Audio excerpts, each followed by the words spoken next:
Salut et bienvenue sur Netageo, l'émission qui couvre l'événement sur la culture otaku depuis Tokyo. Et aujourd'hui je suis au Wonder Festival 2016, édition hiver.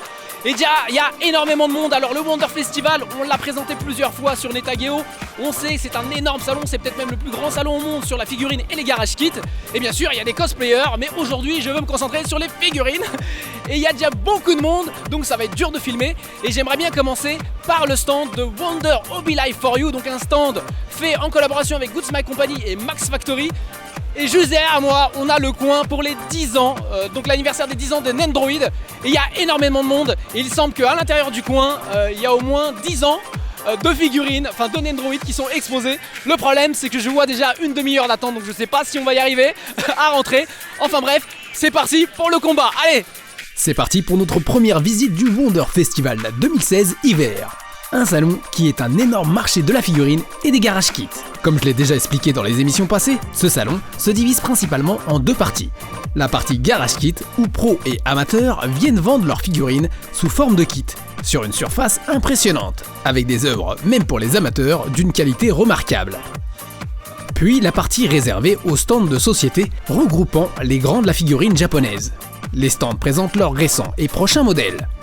Une fois encore, le nombre de produits présentés est impressionnant. Il y a des produits en série limitée à l'événement ou vendus à l'avance, attirant de plus en plus de monde.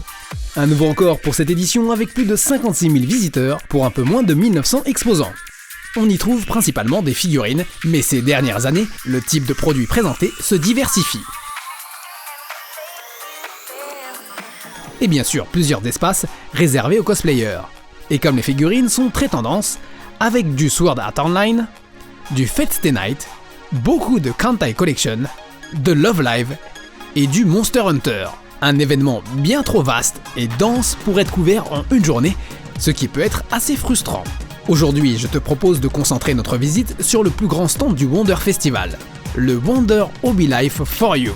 Comme je le disais, les Nendroid fêtent leurs 10 ans, et dès l'entrée du salon, il y a un espace pour nous le rappeler, avec la mascotte de Goods My Company, Gumako, ainsi que des boîtes de Nendroid formant un 10. Le stand, quant à lui, nous accueille aussi avec un coin pour fêter les 10 ans des Nendroid. Au centre, un nombre impressionnant de Nendroid dans leur boîte en rotation permanente. Le truc super hypnotisant si tu cherches à checker le contenu de chaque boîte. Des Nendroid qui étaient exposés sur des étagères encerclant ce manège. Un cercle exposant 600 Nendroid, difficile de savoir sur lesquels je dois fixer mon objectif. Tellement de figurines kawaii que je ne savais vraiment plus où donner de la tête. Et je n'étais pas le seul à shooter dans tous les sens. Fate Stay Night, Vocaloid, Love Live, Mahou Shoujo Lilika Nanoa, Girls and Panza, Idol Master, Toradora, Blaze Blue, Kantai Collection, Lucky Star, etc., etc. Des modèles qui viennent de sortir, comme cette Nendroid, Yuki Miku, ou ce Megaman, Shokudai Kiri Mitsutada de Toukenranbu Online, prévu pour mars. Mars de Fire Emblem prévu pour mai, Ichinose Hajime de Gatchaman Kraus prévu pour avril, et même du Wanpanman avec Saitama prévu pour avril.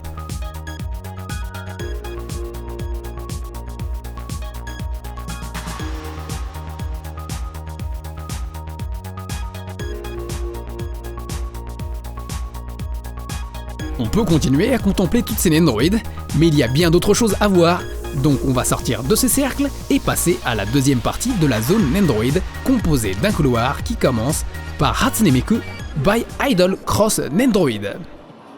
Cette Nendroid robotisée, pour l'instant, n'a pas encore dévoilé toutes ses fonctionnalités, mais on peut voir qu'elle réagit à la voix pour répondre tout en chantant et dansant. Miku, 何かを持って。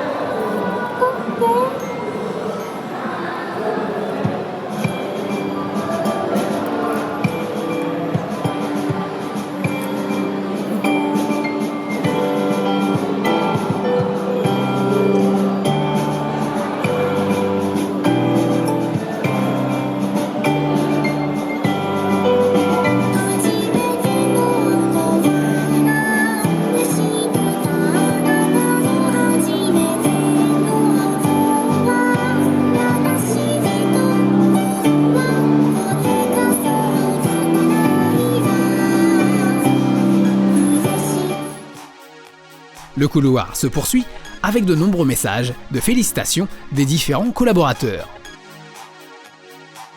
Nous arrivons sur un espace qui donne tout un tas d'informations sur les Nendroids. Ce n'est pas une surprise, mais le personnage qui compte le plus grand nombre de modèles de cette série est Hatsune Miku avec 34 modèles.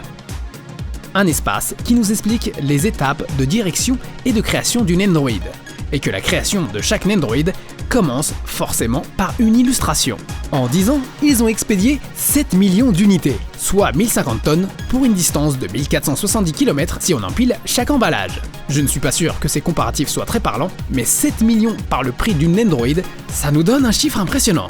Nous passons maintenant à un espace avec une frise chronologique qui indique le nombre de modèles différents sortis chaque année, ainsi que les points marquants de l'histoire de ces petites figurines.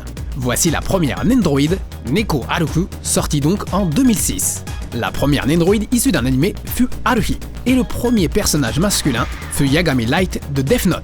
On va pas checker tous les points importants de l'histoire des Nendroids, mais revenons sur la quantité des modèles mis en vente. En 2006, ce fut 5 modèles différents qui furent produits, un chiffre en croissance constante pour arriver à 100 modèles différents par an en 2015, soit un total de 578 modèles différents fin 2015. Ce chiffre qui a déjà augmenté et tourne autour de 600 si on inclut les prochaines sorties. En fin de zone étaient affichées les photos sélectionnées pour le concours des 10 ans. À la sortie, des boîtes pour répondre à une enquête afin de déterminer les prochains modèles de Nendroid. En bordure de la zone, des vitrines exposant les récents et prochains modèles, mais impossible de nous en approcher à cause de la foule. De toute façon, je pense qu'on a parlé suffisamment des Nendroid. Passons à droite de la zone pour checker la zone des nouveautés Figma, les figurines articulées, l'autre produit phare de Goodsmart Company. Cette zone mettait en avant des Figma Fate Stay Night de Max Factory, avec Saiba 2.0 au centre, déjà sorti depuis un moment. Un demi-cercle formé de Laida, Lin Tosaka 2.0, Hacha et Yashiro Emi. En haut, un prototype de Hacha Gilgamesh, prévu pour automne 2016. Le coin Figma se composait de plusieurs vitrines, avec encore beaucoup de monde collé dessus. Pas mal de jeux vidéo, avec du Virtua Fighter, on remarquera au passage une Figma de Samus de Metroid et Link de Zelda prévu pour août. Toujours dans le jeu vidéo, des Figma Ryuga Gotoku alias Yakuza, Asuna et Kirito de Sword Art Online 2, du Metal Gear Solid Sons of Liberty. On passe au Figma d'Idol avec une série Love Live. Certaines sont disponibles depuis peu, comme cette Kotori. Pour d'autres, il faudra attendre, comme pour Nozomi, prévu pour août 2016. Et voici le prototype de Nico. Voici des Figma d'Idolmaster Cinderella Guards. Là encore, la plupart des modèles ne sont pas encore dispo. Le prototype de Miki Hoshii. Il y avait bien d'autres modèles, comprenant du Wampaman et du Kantai Collection. On se dirige au beau milieu du stand pour la zone Statue Figure. Ces figurines ne sont pas au centre par hasard, un espace tellement convoité que je n'ai pas réussi à filmer une magnifique Seiba et Atago Junhesso de Kantai Collection. Du coup, on passe direct aux vitrines d'à côté avec des figurines de Fat. Il a bien sûr fallu que je fasse patiemment la queue pour pouvoir m'approcher. Et nous voici donc en face d'une série de figurines de Fat échelle 1/7 et 1/8. Plusieurs prototypes de Idolmaster, dont Lin Shibuya et Yuriko Nanao sur un matelas gonflable.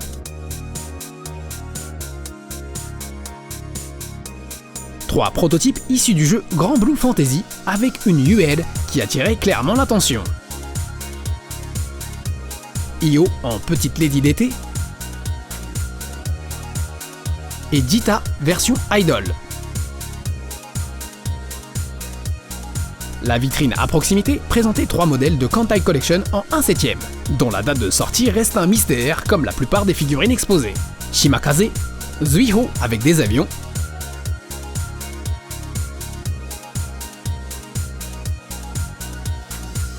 et Kingo. Retour aux animés avec 3 modèles échelle 1/8. Kosaki Onodera de Nisekoi. Un prototype prometteur de Jibrilu de No Game No Life. Du fait Apocrypha avec Akano Seba mode Red.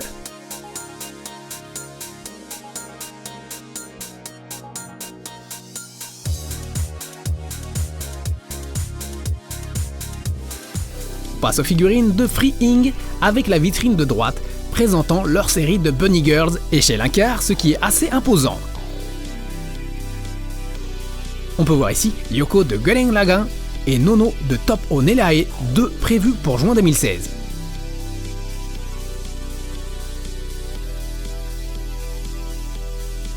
À côté, 2 prototypes de Ikki Tousen.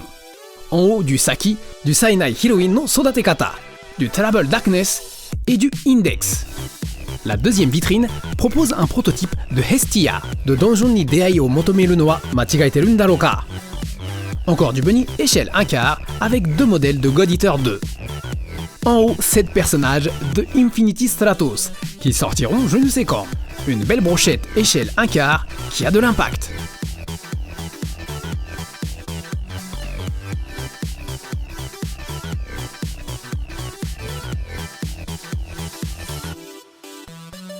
La troisième vitrine de Free Ing poursuit avec 2 modèles de personnages de Tony.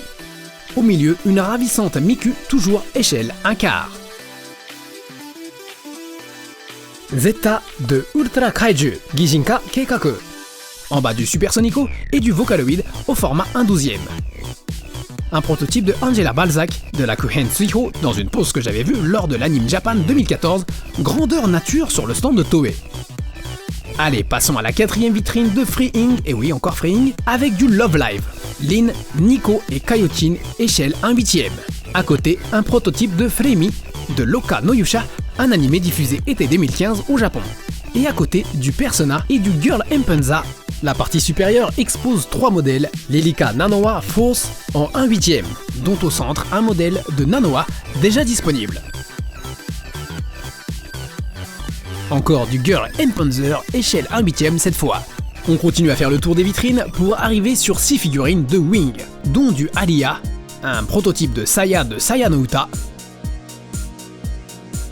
du Cho Jigen Game Neptune avec Purple Heart en 1/7 vêtu d'une robe.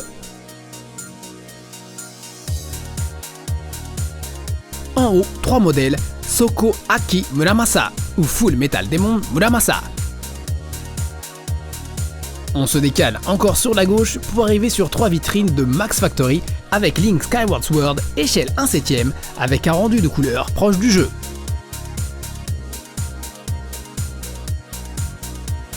La vitrine du centre exposait un prototype 1/8 de Gyalko de Oshiete Gyalko-chan, Nana de Trouble Darkness, une Super Sonico en 1/7.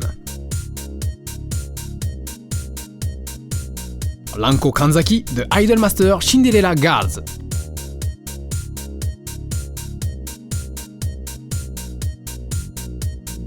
Toujours en 1/7, Laluk Meruku Mar de Top o Nerae 2. On passe à la troisième vitrine avec une bien jolie Hatsune Miku Orange Blossom prévue pour octobre 2016.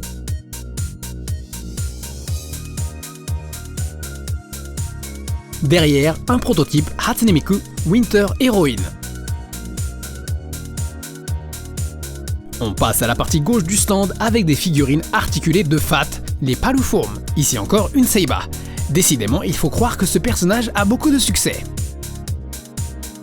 Un retour aux jeux vidéo avec des figurines de 2 superbes jeux en 2D de Valinaware. Tout d'abord, Momohime de Oboro Muramasa et Gwendoline de Odin Sphere Levius Lachil. On peut apercevoir aussi un modèle de Kantai Collection. En haut, une série de figurines Michichu, avec plusieurs modèles de Kantai Collection. Vers le centre du Grand Blue Fantasy, et dans le fond de l'Idolmaster. Voici la vitrine de Good Smile Arms, la branche spécialisée dans les mechas, nous proposant un Chemba de Suisei no Gargantia, une figurine articulée de 19 cm de haut, de sous-marin Alus Nova de Arpeggio of Blue Steel. D'autres mechas articulés avec un gardien de Comet Lucifer, une fois encore du chouette boulot. À côté, il y a la vitrine Plamax, la série de modèles plastiques de Max Factory. On remarquera 2 modèles Strike Witchers, échelle 1/20, et surtout un prototype de Ling Mime de Macross ou Robotech, prévu pour 2016. Derrière, 3 vitrines de la série Orange-Rouge, spécialisées dans les personnages masculins. Et bien trop de monde devant pour filmer sérieusement quoi que ce soit. Une petite vitrine présentant des modèles se basant sur le jeu Sega Hatsune Miku Project Diva. Vers le centre supérieur du stand, une zone agine avec une statue probablement de taille réelle. À côté étaient exposés des prototypes, dont cette Izumi Shimomura échelle 1/8. Une vignette collection composée de 4 figurines, dont là encore la date de sortie est indéterminée. En haut à gauche du stand, un tank pour Girls and Panzer.